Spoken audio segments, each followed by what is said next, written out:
Mimi kama professor, Beja the professor, I came up with a discovery, a very new discovery.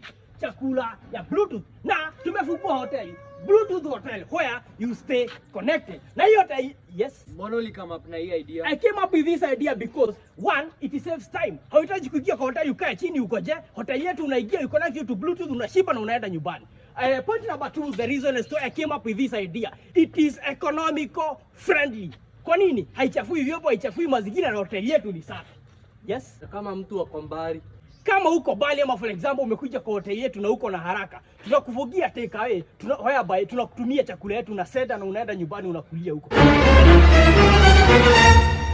Na kama uko mbali, tunakutumia chakula yetu via WhatsApp ikiwa document, unaenda kwa cyber una print unakula unashiba. Yes. Kwani wewe ni nani? Mimi ni Beja the professor. Professor, hiyo idea yako ni mzuri. Yes. Lakini huku sidhani kama itawaka. Haiwezi Jaribu kwingine na huko. Haiwezi wako. Haiwezi wako huku. Hiyo ndio shida ya society. Innovation tuko nayo lakini society appreciate.